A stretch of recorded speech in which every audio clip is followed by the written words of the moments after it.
Hah? Aduh pusing. Pala otak, pala Barbie pusing. Bolak-balik. Maju, mundur, maju, mundur. Yang pertama, perbedaan antara proses adopsi dan proses difusi inovasi pertanian plus contoh. Proses adopsi adalah tahapan ketika individu atau kelompok petani memutuskan menerima dan menerapkan suatu inovasi, fokusnya pada keputusan personal atau kelompok kecil. Contoh adopsi, seorang petani memutuskan menggunakan varietas padi unggul karena melihat hasil panen tetangga lebih baik. Proses difusi adalah penyebaran inovasi dari suatu sumber ke banyak individu atau kelompok melalui berbagai media atau saluran komunikasi, fokusnya pada perpindahan informasi dalam masyarakat luas. Contoh difusi, Balai Penyuluhan mengadakan demplot dan pelatihan sehingga inovasi pupuk organik cair dikenal dan digunakan oleh petani di beberapa desa. Ringkas, adopsi, keputusan individu, difusi, penyebaran ke masyarakat. Yang kedua, upaya penyuluhan untuk mempercepat proses difusi inovasi. Penyuluhan berperan sebagai komunikator, pendamping, dan penghubung antara lembaga inovasi dengan petani. Upaya yang dapat dilakukan: A. Menyampaikan informasi inovasi secara jelas, menjelaskan manfaat, cara kerja, serta risiko inovasi, menggunakan bahasa yang sederhana dan sesuai budaya lokal. B. Mengadakan demplot, demonstrasi plot, menunjukkan hasil nyata di lapangan sehingga petani percaya. C. Memfasilitasi pelatihan dan sekolah lapang, mengajak petani belajar langsung melalui praktik. D. Memanfaatkan berbagai saluran komunikasi, pertemuan kelompok, media sosial, video tutorial, brosur, pamflet. E. Mengidentifikasi dan memanfaatkan petani pelopor. Petani yang cepat menerima inovasi dijadikan role model bagi yang lain. F.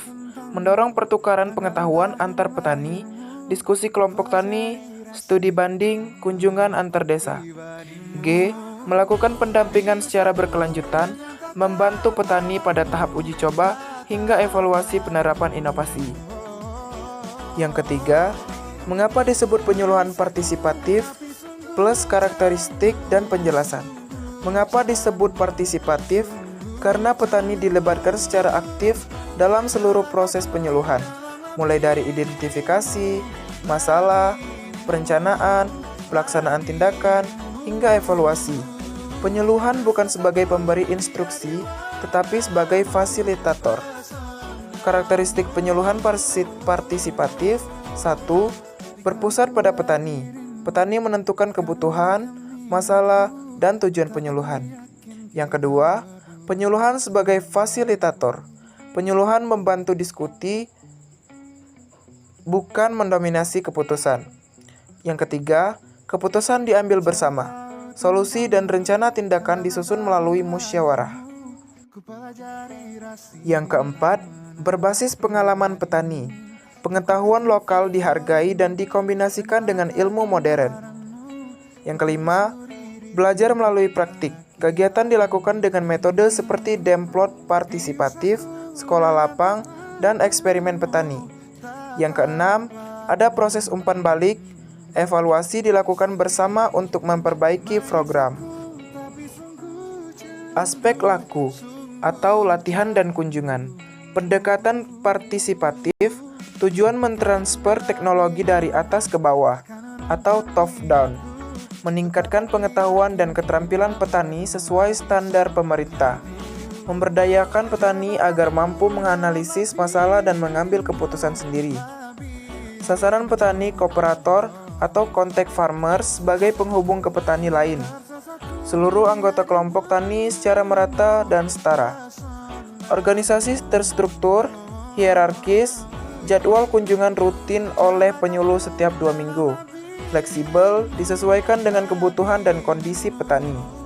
Metode ceramah, demonstrasi, kunjungan lapangan secara terjadwal. Diskusi kelompok, pra, atau participatory rural appraisal. Sekolah lapang, Eksperimen referensi Mardikanto peran penyuluh sebagai instruktur dan sumber sistem penyuluhan pertanian Surakarta sebagai fasilitator yang mendukung petani mencari solusi bersama. Sukartawi ketertiban petani pasif prinsip dasar menerima materi yang diberikan penyuluh. UI Aktif banyak membahas teori difusi metode dalam proses pembelajaran Indonesia. Sifat hubungan satu arah atau top down, dua arah, bottom up, diffusion dan of innovation 5 tahun ed. New York Preface. Buku klasik yang menjelaskan konsep adopsi dan difusi secara lengkap. Menyisaku tapi sungguh